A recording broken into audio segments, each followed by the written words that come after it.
Hello everyone, इस video में हम सीखेंगे कि किस तरीके से इस चैट एप्लीकेशन के डिज़ाइन को हम बना सकते हैं। ये कोई वर्किंग चैट एप्लीकेशन नहीं है, यानी कि ना तो आप मैसेजेस भेज सकते हैं और ना ही रिसीव कर सकते हैं। लेकिन हाँ, ये एक डिज़ाइन है और आगे चल के इस डिज़ाइन को हम यूज़ करेंगे Node.js और Socket.io की हेल्प से एक चैट एप्लीकेशन को बनाने में।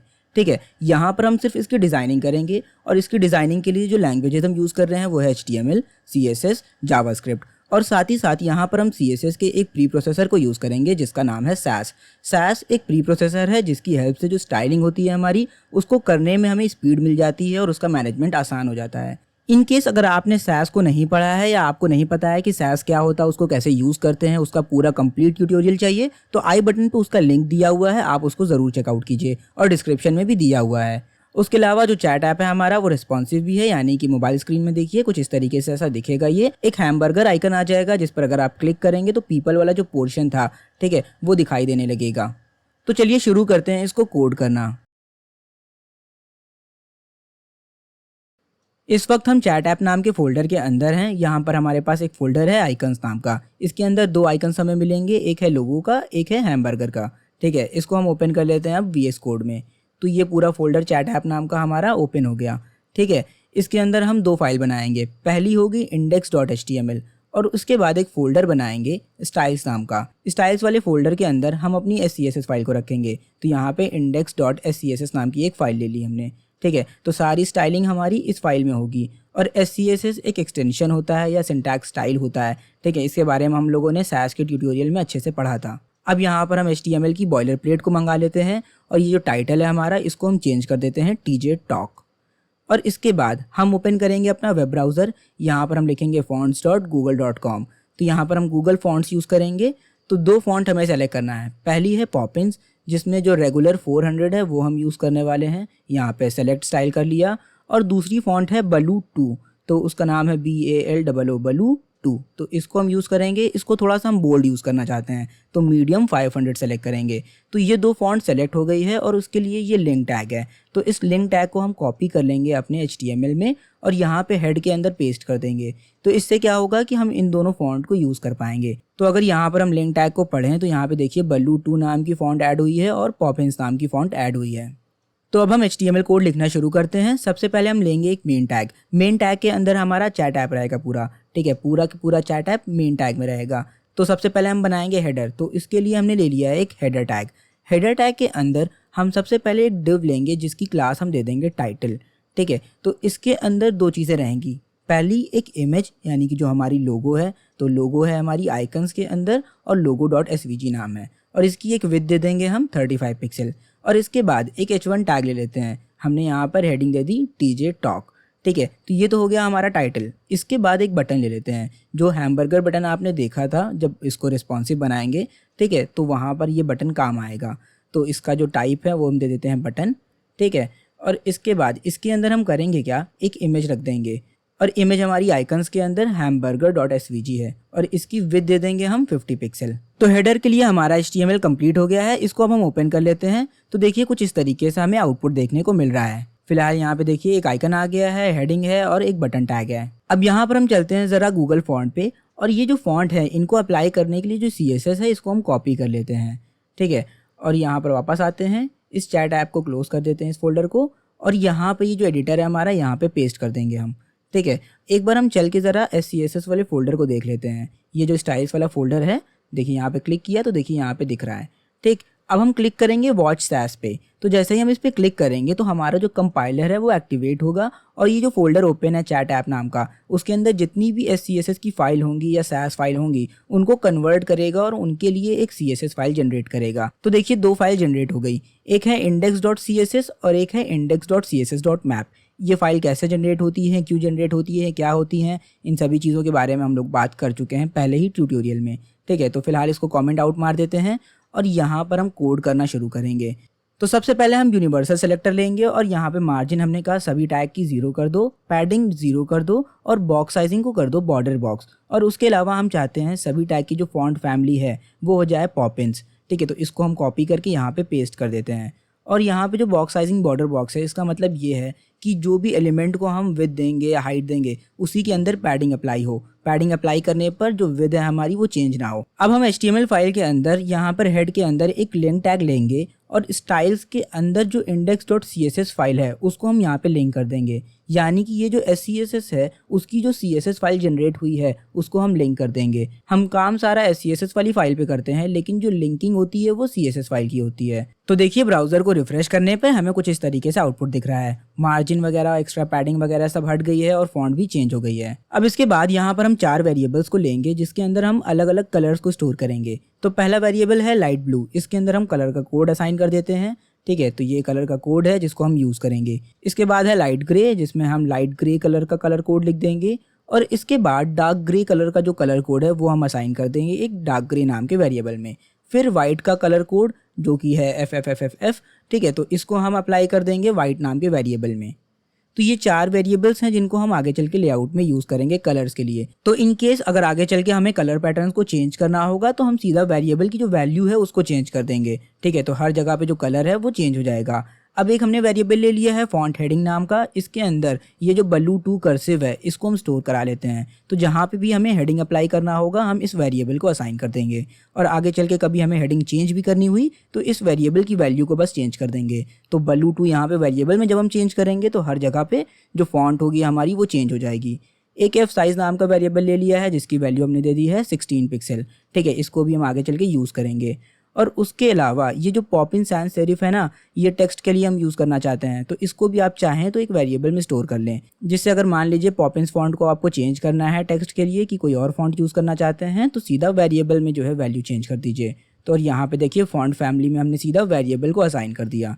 ठीक है, तो फॉन्ट टेक्स्ट नाम की जो वेरिएबल है उसके अंदर जो भी वैल्यू होगी वो फॉन्ट फैमिली में असाइन हो जाएगी। अब हम आ जाते हैं मेन टैग पे। मेन टैग पे हम अपनी स्टाइलिंग अप्लाई करेंगे। तो सबसे पहले हम इसको सेंटर में लाना चाहते हैं तो हमने कहा कि इसकी पोजीशन को कर दो एब्सोल्यूट, टॉप 50% कर दो, लेफ्ट की वैल्यू 50% कर दो और यहाँ पर लगा दो ट्रांसफॉर्म ट्रांसलेट -50%, -50%।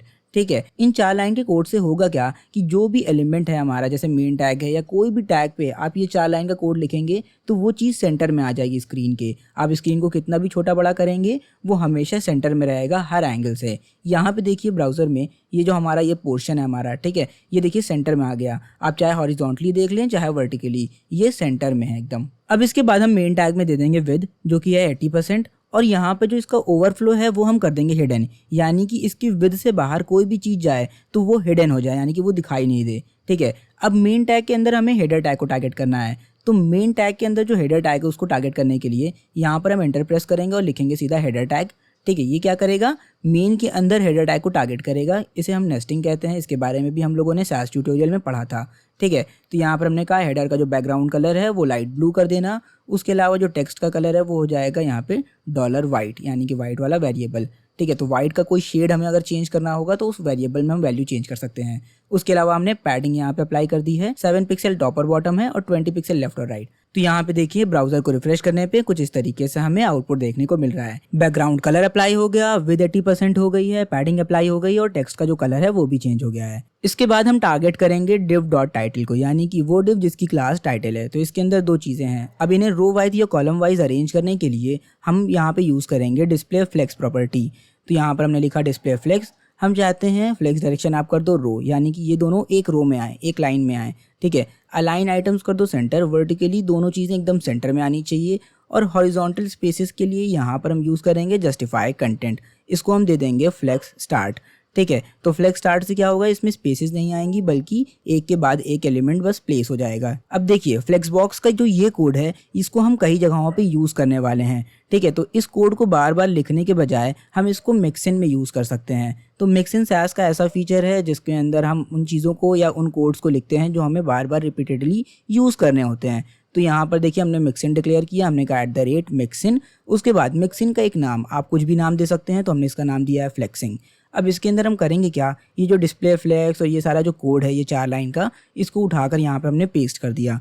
ठीक है, अब देखिए जो फ्लेक्स डायरेक्शन है, अलाइन आइटम्स है, जस्टिफाई कंटेंट है, इनकी वैल्यूज़ चेंज हो सकती हैं। ठीक है, ऐसा नहीं है कि हमें हमेशा इसी कोड को यूज़ करना पड़े एज इट इज़, इसकी वैल्यूज़ चेंज हो सकती हैं। तो उसके लिए हम करेंगे क्या, यहाँ पे कुछ वेरिएबल्स ले लिए हैं हमने, जैसे कि $FD यानी कि फ्लेक्स डायरेक्शन, दूसरा वेरिएबल $JC यानी कि जस्टिफाई कंटेंट, तीसरा है AI यानी कि अलाइन आइटम्स।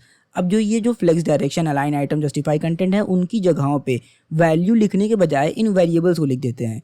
अब होगा क्या कि जब हम इस मिक्सिन को कॉल करेंगे तो हम यहाँ पे सिर्फ वैल्यूज़ पास करेंगे और यहाँ पे अप्लाई हो जाएंगी चीज़ें।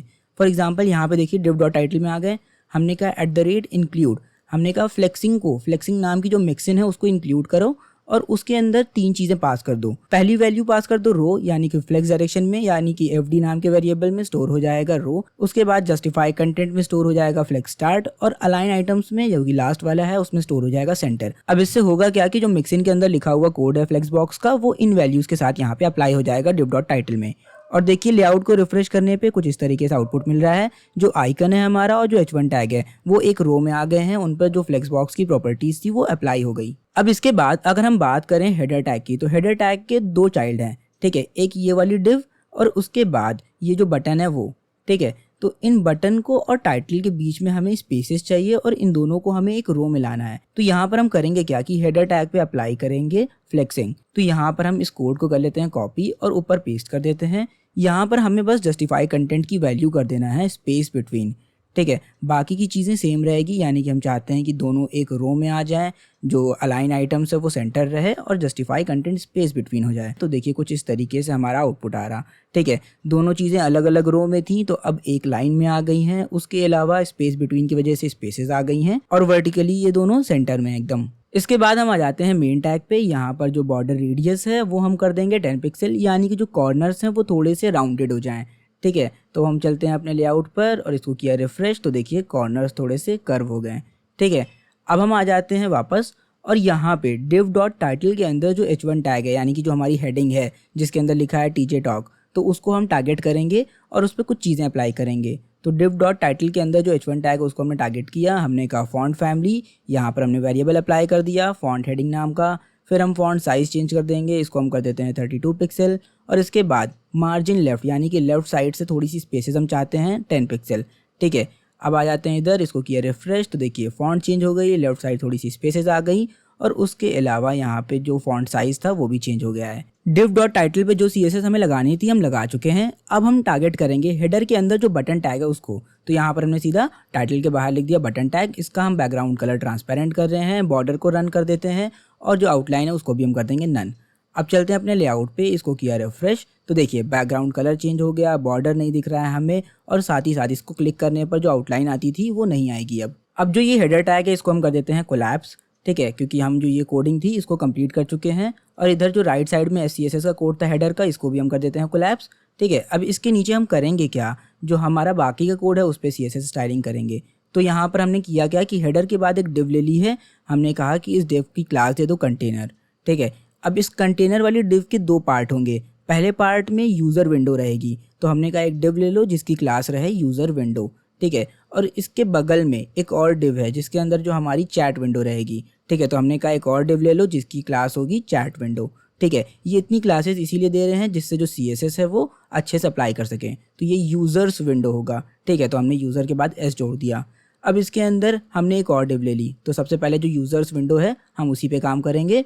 तो यहाँ पर एक डिव ले ली है जिसकी क्लास हमने दी है यूज़र्स हेड, इसके अंदर हमने एक H3 टैग लिया है जिसमें हमने लिख दिया पीपल और H4 टैग लेकर यहाँ पर हम ऐसे लिख देते हैं 3, ठीक है। तो ये नंबर ऑफ़ पीपल बता रहा है कितने लोग ज्वाइन होंगे। और उसके बाद एक यूज़र्स लिस्ट होगी, ठीक है। तो एक डिव ले ली है जिसकी क्लास होगी यूज़र्स लिस्ट। अब इसके अंदर जो भी लोग ज्वाइन करेंगे उनके नाम, जैसे जारविस, अल्ट्रॉन, वेरोनिका, ठीक है, इन सभी को अलग अलग P टैग के अंदर हम रख रहे हैं। अब इसके बाद हम चलते हैं इसका आउटपुट देखते हैं। तो देखिए कुछ इस तरीके से फिलहाल इसका आउटपुट दिख रहा है हमें, ठीक है। जो भी चीज़ हमने लिखी थी यहाँ पे लिख कर आ रही है। अब इस पर हम स्टाइलिंग अप्लाई कर लेते हैं जिससे ये थोड़ा सा अच्छा दिखेगा। तो हेडर टैग के बाद यहाँ पर हम लिखेंगे div.container और इस पर हम अप्लाई करेंगे सबसे पहले बैकग्राउंड कलर, इसका कलर हम दे देते हैं लाइट ग्रे और इसके बाद यहाँ पे पैडिंग अप्लाई कर देंगे हम, इसको कर देंगे हम 20 पिक्सल और इसके बाद हम डायरेक्टली टारगेट करेंगे यूज़र विंडो को। तो हमने कहा div.users विंडो को टारगेट कर लो, ठीक है। ये वाला जो पोर्शन है इसको हम टारगेट कर रहे हैं, ठीक है। इसको हम यहाँ पे सेलेक्ट कर लेते हैं जिससे यहाँ पे समझना आसान हो जाए। तो इसके अंदर हमने कहा इसकी जो विड्थ है वो कर दो 350 पिक्सल और इसके बाद इसका जो कलर है, इसके अंदर जितनी भी चीज़ें लिखी रहे हैं उनका कलर वाइट हो जाए।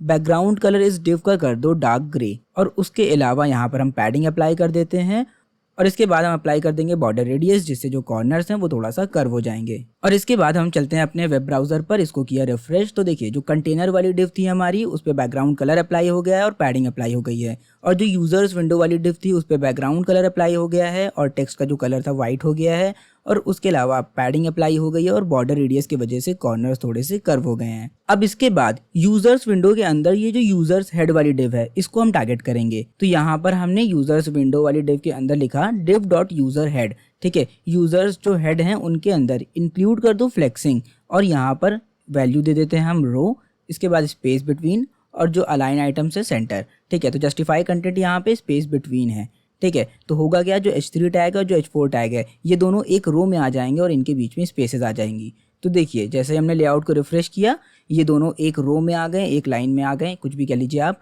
और उसके अलावा इनके बीच में स्पेसेस आ गई, ठीक है। और ये दोनों सेंटर में है एकदम वर्टिकली। अब इसके बाद हम चाहते हैं कि यूजर्स हेड के नीचे थोड़ी सी स्पेसेस आ जाए, तो हमने मार्जिन बॉटम को इंक्रीज कर दिया, ठीक है। और इसके अंदर जो H4 टैग है जिसके अंदर काउंटिंग शो होगी, ठीक है, इसको हम थोड़ा सा अलग डिनोट करना चाहते हैं, तो हमने इसको टारगेट किया, बैकग्राउंड कलर इसका चेंज कर दिया है, पैडिंग लेफ्ट और राइट की थोड़ी सी बढ़ा देंगे, और बॉर्डर रेडियस को कर देंगे हम 50 पिक्सल, ठीक है। इससे होगा क्या कि जो बॉर्डर है ना हमारा वो एकदम सर्कुलर दिखेगा, यानी कि ये स्क्वायर में नहीं दिखेगा बल्कि हमको एक सर्कुल के फॉर्म में दिखेगा। तो देखिए इसको रिफ्रेश किया तो देखिए एक सर्किल के फॉर्म में दिख रहा है और नीचे थोड़ी सी स्पेसेस आ गई हैं। तो div डॉट यूजर्स हेड पे जो हमें CSS अप्लाई करनी थी हमने कर ली। अब हम टारगेट करेंगे यूजर्स लिस्ट के अंदर जो p टैग है उसको, ठीक है। तो यहाँ पर हमने कहा कि इसका जो फॉन्ट साइज है वो इंक्रीज कर दो, जो कि हो जाएगा $F साइज, ठीक है। इसकी वैल्यू हमने 16 पिक्सल दी थी। फॉन्ट वेट थोड़ा सा हम बोल्ड कर देंगे, 500 दे दी इसकी वैल्यू, और मार्जिन बॉटम हमने थोड़ी सी इंक्रीज कर दी है जिससे हर एक p टैग के नीचे थोड़ी सी स्पेसेस आ जाएंगी। देखिए कुछ इस तरीके से हमारा लेआउट अब दिख रहा है। तो अब यहाँ पे जो यूजर्स विंडो वाली डिव है उसकी जो कोडिंग है वो कंप्लीट हो गई है, ठीक है। अब div डॉट चैट विंडो के अंदर हमने एक और डिव ले ली है जिसकी क्लास हम दे देंगे चैट्स, ठीक है। अब इस चैट्स के अंदर होगा क्या कि हमारी चैटिंग होगी। तो पहला हो सकता है कि यूज़र ज्वाइन करें, तो हमने कहा एक डिव ले लो जिसकी क्लास हो यूज़र ज्वाइन, और इसके अंदर p टैग में लिख दो जारविस ज्वाइंड द चैट, ठीक है। और जो जारविस है उसको बोल्ड दिखाने के लिए हमने उसको b टैग में लिख दिया है, ठीक है। तो b टैग में रहेगा तो वो थोड़ा सा बोल्ड दिखेगा। इसके बाद हमने कहा एक और डिव ले लो जिसकी क्लास हो मैसेज, यानी कि हम कहते हैं कि हमारे पास एक मैसेज आया, तो इसके अंदर मैसेज के अंदर एक H5 टैग ले लो जिससे हम जो सेंडर होगा उसका नाम लिख देते हैं, जैसे जारविस लिख दिया हमने, और जो उसका मैसेज होगा उसको हम नीचे p टैग में लिख देंगे, ठीक है। जैसे यहाँ पे लिख दिया हमने हेलो अल्ट्रॉन। हमने कहा एक और मैसेज आया हमारे पास, हमने इसकी भी क्लास दे दी div डॉट मैसेज, ठीक है। तो इसकी क्लास क्या है मैसेज, और इसमें यहाँ पे H5 टैग से हम लिख देंगे जो सेंडर है उसका नाम, ठीक है। तो यहाँ पे हमने दे दिया वेरोनिका और p टैग में दे दिया हमने मैसेज, ठीक है। और अब चलते हैं अपने लेआउट पर, इसको देखिए किया रिफ्रेश, तो देखिए कुछ इस तरीके से अभी हमारा लेआउट दिख रहा है। अब इस पे हमें स्टाइलिंग लगानी है जिससे ये थोड़ा सा और बेहतर हो जाए। तो सबसे पहले जो हमारा काम होगा वो ये होगा कि यूजर्स विंडो और चैट विंडो को एक रो में लाना। ये दोनों चाइल्ड हैं किसके, कंटेनर टैग के, ठीक है। तो हमने कहा कंटेनर टैग पे हम डिस्प्ले फ्लेक्स अप्लाई करेंगे। हमने कहा फ्लेक्स डायरेक्शन रो कर दो, यानी कि ये दोनों एक रो में आ जाएं अगल बगल एकदम। उसके बाद जस्टिफाई कंटेंट फ्लेक्स स्टार्ट कर दिया हमने, और अलाइन आइटम को कर दिया स्ट्रेच, यानी कि एक की हाइट जितनी भी होगी दूसरे की भी हाइट उतनी ही हो जानी चाहिए, स्ट्रेच हो जानी चाहिए। अब यहाँ पर आ जाते हैं अपने वेब ब्राउज़र पे, इसको किया रिफ्रेश, तो देखिए कुछ इस तरीके से दिख रहा। अभी के लिए कम से कम ये दोनों एक रो में आ गए हैं, ठीक है। बाकी की चीज़ें अब हम अप्लाई करेंगे। तो यहाँ पर हम चाहते हैं जो यूज़र्स विंडो है इसकी जो मार्जिन राइट है, यूज़र्स जो विंडो है उसकी जो मार्जिन राइट है वो थोड़ी सी इंक्रीज़ हो जाए जिससे इनके बीच में हम डिफ्रेंशिएट कर सकें। तो यहाँ पर हम इसकी मार्जिन राइट दे देते हैं 20 पिक्सल। इसको किया रिफ्रेश, तो देखिए कुछ इस तरीके से आउटपुट देखने को हमें मिल रहा है, ठीक है। स्पेसेस आ गई यहाँ पर। अब यहाँ पे यूजर्स विंडो को कोलैप्स कर देते हैं। आई थिंक इसका काम हो गया है। अब हम टारगेट करेंगे चैट विंडो को। तो हमने कहा div डॉट चैट विंडो की जो विद है उसको 100% कर दो, बैकग्राउंड कलर और बॉर्डर रेडियस चेंज कर दो। बॉर्डर रेडियस हमने 10 पिक्सल कर दिया है और बैकग्राउंड कलर डार्क ग्रे, ठीक है। अब लेआउट पे चलते हैं अपने और इसको किया रिफ्रेश, तो देखिए बैकग्राउंड कलर चेंज हो गया, बॉर्डर रेडियस की वजह से कॉर्नर्स कर्व हो गए और अच्छे लगने लगे, ठीक है। और विद इसकी 100% हो गई है, यानी कि जितनी भी विद बची हुई थी या स्पेसेस बची थी इसने ऑक्यूपाई कर लिया। अब देखिए यहाँ पर हमने चैट विंडो पे तो CSS अप्लाई कर ली, ठीक है। अब हमें टारगेट करना है div डॉट चैट्स को, यानी कि जो इसके अंदर चैट्स वाली डिव है उसको टारगेट करेंगे। हमने कहा इसकी मिनिमम हाइट, कम से कम हाइट 65 व्यू पोर्ट हाइट होनी चाहिए, यानी कि जिस भी डिवाइस में हम खोलें उसका व्यू पोर्ट यानी कि उसकी जो भी हाइट होगी उसका 65% ये ऑक्यूपाई कर ले। ठीक है, तो देखिए कुछ इस तरीके से आउटपुट इसका दिख रहा है। तो इसने 65% ऑक्यूपाई कर लिया। ये जो div डॉट चैट्स थी सिर्फ उसने 65% ऑक्यूपाई किया है, या 65 व्यू पोर्ट हाइट ऑक्यूपाई कर ली। ठीक है, इसके बाद हमने इस पर पैडिंग अप्लाई कर दी 20 पिक्सल की, और इसके अंदर जो div है यूज़र ज्वाइन नाम की, अब हम उसको टारगेट करेंगे और उस पर CSS अप्लाई करेंगे। ठीक है, तो div डॉट चैट्स के अंदर जो div डॉट यूज़र ज्वाइन था हमने उसको टारगेट कर लिया। इसका हम सबसे पहले फॉन्ट साइज़ चेंज कर देंगे, इसको हम कर देते हैं 0.9 रैम। ठीक है, उसके अलावा यहाँ पे जो टेक्स्ट का कलर है वो हम चेंज कर देंगे और बैकग्राउंड कलर को चेंज कर देंगे, और बॉर्डर रेडियस इसका हम कर देंगे 50 पिक्सल। इसके बाद हम चलते हैं अपने वेब ब्राउज़र पे, इसको करते हैं रिफ्रेश। तो देखिए पैडिंग की वजह से स्पेसेस आ गई हैं, और ये जो यूज़र ज्वाइन नाम की div थी, ठीक है, इसका बैकग्राउंड कलर, टेक्स्ट का कलर और बॉर्डर रेडियस वगैरह चेंज हो गया है। ठीक है, अब हम इसकी विड्थ दे देते हैं मैक्स कंटेंट। मैक्स कंटेंट यानी कि जितनी मैक्सिमम इसके अंदर कंटेंट लिखे रहेंगे उतनी इसकी विड्थ हो जाएगी। यहाँ पर हमने पैडिंग दे दी है, और मार्जिन टॉप और बॉटम की दे देंगे 0 और लेफ्ट और राइट की कर देंगे ऑटो। ठीक है, तो देखिए इससे होगा क्या कि इसमें देखिए जैसे हमने रिफ्रेश किया ये सेंटर में आ गया। ठीक है, तो मार्जिन लेफ्ट और राइट की ऑटो करने की वजह से ये सेंटर में आ गया है, और उसके अलावा विड्थ इसकी उतनी ही हो गई है जितना हमने यहाँ पे टेक्स्ट लिखा हुआ है। पैडिंग अप्लाई हो गई है, और बॉर्डर रेडियस की वजह से देखिए कुछ इस तरीके से ये दिख रहा है। अब इसके बाद हमने कहा है कि इसकी मार्जिन बॉटम इंक्रीज कर दो, वो कर दो 15 पिक्सल, यानी कि ये जो div है इसके नीचे थोड़ी सी स्पेसेस आ जाएंगी। इसके बाद हम टारगेट करेंगे div डॉट मैसेज को, यानी कि जो मैसेज वाली div है उसको हम टारगेट करेंगे। हमने कहा कि इसके अंदर जो टेक्स्ट का कलर है वो चेंज कर दो, उसको कर दो डार्क ग्रे। फिर हमने कहा बैकग्राउंड कलर कर दो वाइट। ठीक है, तो यहाँ पे $white असाइन कर दिया।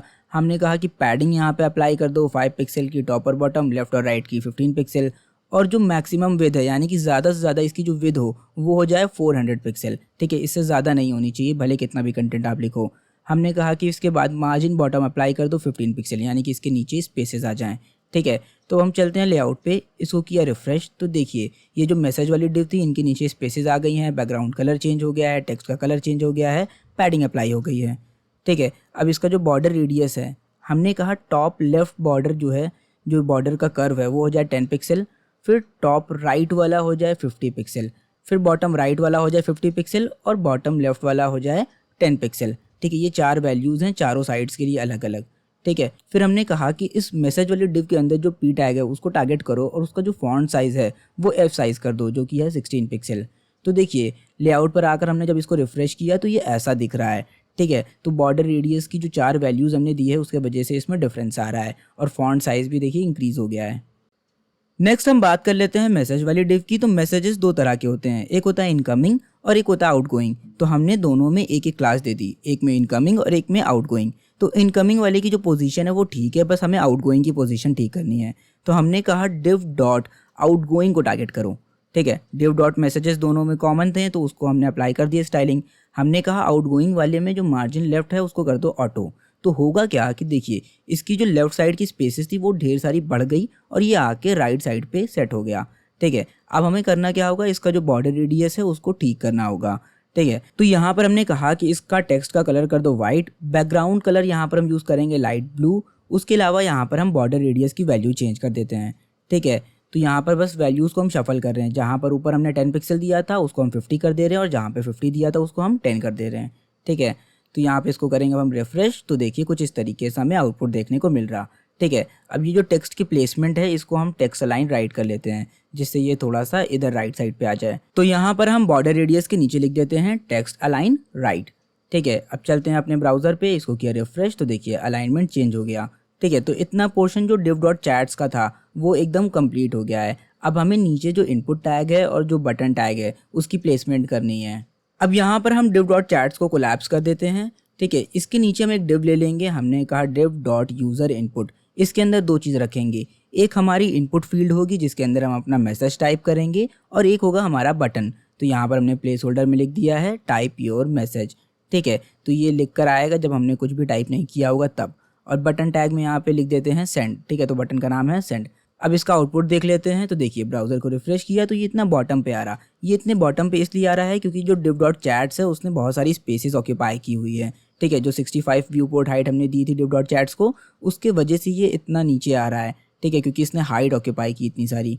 ठीक। अब div डॉट चैट्स के बाद हमने कहा div डॉट यूज़र इनपुट को टारगेट करो और इसमें फ्लेक्सिंग इंक्लूड कर दो, यानी कि डिस्प्ले फ्लेक्स की प्रॉपर्टीज़ हम यूज़ करना चाहते हैं। तो इस div पर हमने कहा फ्लेक्स डायरेक्शन रो कर दो, जस्टिफाई कंटेंट स्पेस बिटवीन, इनके बीच में स्पेसेस आ जाए, और जो अलाइन आइटम्स है वो हो जाए स्ट्रेच, यानी कि हाइट दोनों की बराबर की रहनी चाहिए। तो देखिए कुछ इस तरीके से अभी के लिए हमारा लेआउट दिख रहा है। ठीक है, स्पेस बिटवीन की वजह से इतनी सारी स्पेसेस आ गई हैं। इसके बाद हमने कहा कि इस div में पैडिंग अप्लाई कर दो 20 पिक्सल की। इससे क्या होगा, जो हमारे इनपुट फील्ड और बटन टैग थे जो बॉर्डर को एकदम टच कर रहे थे वो टच नहीं करेंगे। ठीक है, इनके बीच में स्पेसेस आ जाएंगी। और हमने कहा कि इनपुट टैग को टारगेट करो, इस div के अंदर जो इनपुट टैग है उसको टारगेट करो, उसका फॉन्ट साइज चेंज करो, बैकग्राउंड कलर चेंज करो, पैडिंग चेंज करो, आउटलाइन को नन कर दो, बॉर्डर को नन कर दो और विड्थ दे दो 100%। ठीक है, और बॉर्डर रेडियस यहाँ पर हम चारों साइड की अलग अलग दे रहे हैं। ठीक है, तो ये 4 वैल्यूज़ दे रहे हैं चारों साइड की। अब यहाँ पे आकर हम रिफ्रेश करते हैं लेआउट को, तो देखिए कुछ इस तरीके से अभी के लिए हमारी इनपुट फील्ड दिख रही है। ठीक है, विद 100% हो गई है, जो कॉर्नर्स हैं वो किस तरीके से कर्व हुए हैं दो साइड के। ठीक है, और ये राइट साइड है दोनों तरफ कर्व नहीं हुआ है कुछ भी, पैडिंग अप्लाई हो गई है, फॉन्ट साइज चेंज हो गया है। अब इसके बाद इनपुट फील्ड के बाद हम टारगेट करेंगे बटन टैग को। तो बटन टैग में हम सबसे पहले चेंज करना चाहते हैं फॉन्ट साइज, तो इसको हमने दे दिया एफ साइज नाम का वेरिएबल। ठीक है, जिसकी वैल्यू थी 16 पिक्सल। फॉन्ट वेट यहाँ पे हम चेंज करेंगे, पैडिंग यहाँ पर हम चेंज कर दे रहे हैं बटन टैग की, और उसके अलावा हम बॉर्डर को नन कर देते हैं, आउटलाइन को नन कर देते हैं, लेटर स्पेसिंग 0.5 पिक्सल कर देते हैं, यानी कि जो इसके बीच में लेटर्स हैं SEND इनके बीच में 0.5 पिक्सल की स्पेसेस आ जाए। और कलर को यहाँ पर हमने कर दिया वाइट, बैकग्राउंड कलर को हम कर देते हैं यहाँ पे डॉलर लाइट ब्लू। ठीक है, उसके अलावा बॉर्डर रेडियस यहाँ पे फिर से हम चारों साइड की अलग अलग वैल्यूज़ देंगे। इसके बाद हम चलते हैं अपने लेआउट पे, इसको किया रिफ्रेश, तो देखिए बटन कुछ इस तरीके से दिख रहा, colour, background colour, padding, border.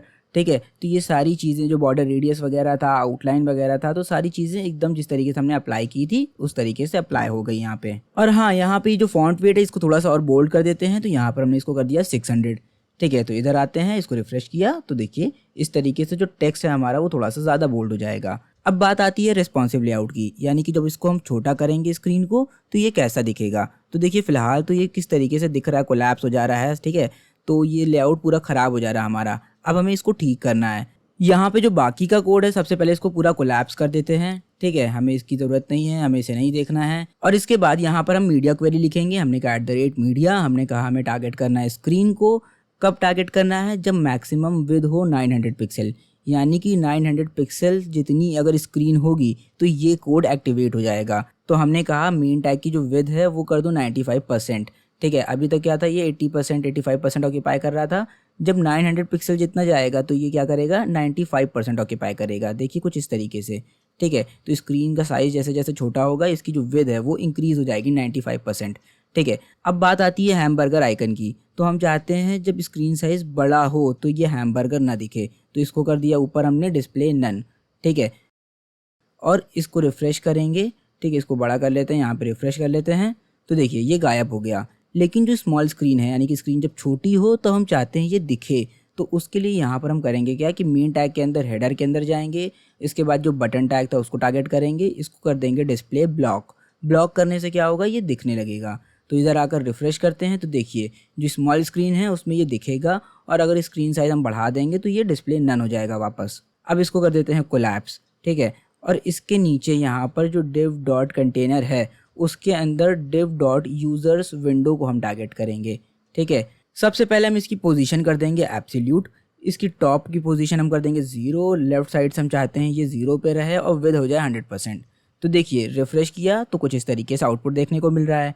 ठीक है, अब हम चाहते हैं ये कंटेनर वाली div के अंदर सीमित रहे, कंटेनर वाली div से बाहर ना जाए। तो हम करेंगे क्या कि कंटेनर वाली div को कर देते हैं पोजीशन रिलेटिव। ठीक है, तो ये जो एब्सोल्यूट वाला पोर्शन है वो रिलेटिव वाले के अंदर ही रहेगा। ठीक है, तो अब देखिए ये जो div डॉट कंटेनर था उसके अंदर ही ये है। ठीक है, इसके ऊपर नहीं जाएगा अब ये। तो अब हम करेंगे क्या कि इसका जो बॉर्डर रेडियस है उसको ठीक कर लेते हैं। तो यहाँ पे बॉर्डर रेडियस इसकी चारों की वैल्यू हम अलग अलग कर लेते हैं फिर से। ठीक है, तो जिससे इसका जो स्ट्रक्चर है वो ठीक हो जाएगा। इसको किया रिफ़्रेश, तो देखिए कुछ इस तरीके से आउटपुट देखने को हमें मिल रहा है। इसके बाद यहाँ पर हम इसको एक हाइट दे देते हैं। तो हाइट हम दे देंगे मैक्स कंटेंट, यानी कि मैक्सिमम जितने भी नंबर ऑफ़ पी टैग्स हैं या जितने भी नंबर ऑफ़ यूज़र्स हैं उतनी इसकी हाइट हो जाए। ठीक है, जेड इंडेक्स हम दे देते हैं 11 या जो भी आप देना चाहें। हम जेड इंडेक्स बढ़ा रहे हैं जिससे ये सभी चीज़ों को ओवरलैप कर जाए और सबसे ऊपर दिखे। बॉक्स शेडो यहाँ पे दे देते हैं, एक हल्की सी शेडो यहाँ पे हम देंगे, जिससे ये और जो टेक्स्ट वाला हिस्सा है, जो मैसेज वाला एरिया है, उसके बीच में थोड़ा सा डिफरेंस पता चले। तो देखिए ये जो शेडो है वो किस तरीके से दिख रही है, ये डिफ्रेंशिएट कर दे रहा है हमारा जो मैसेज है उसके और जो पीपल वाला पोर्शन है उसके बीच में, ठीक है। उसके अलावा यहाँ पे जेड इंडेक्स हमने बढ़ा दिया और हाइट तो आप देख ही रहे हैं। और यहाँ पे जो पैडिंग बॉटम है उसको हम कर देते हैं 0, ठीक है। लेआउट पर आते हैं, इसको किया रिफ्रेश, ठीक है। तो देखिए ये जो छोटा सा हिस्सा था जो एक्स्ट्रा स्पेसेस खा रहा था, ठीक है, तो डिज़ाइन ख़राब कर रहा था, वो सही हो गया।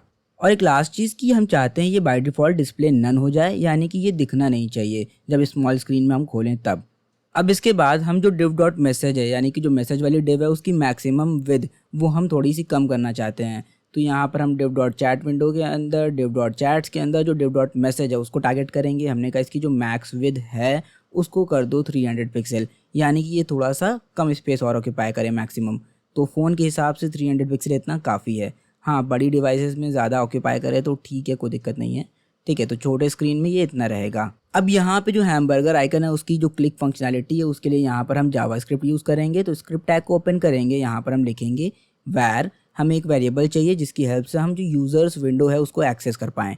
तो हमने कहा डॉक्यूमेंट डॉट क्वेरी सेलेक्टर, ठीक है। अब यहाँ पे डॉट जो यूज़र्स विंडो नाम की क्लास है उसको टारगेट कर लो, ये जो क्लास है ना इसको टारगेट कर लो और किस वेरिएबल में स्टोर कर देना, यू विंडो नाम के।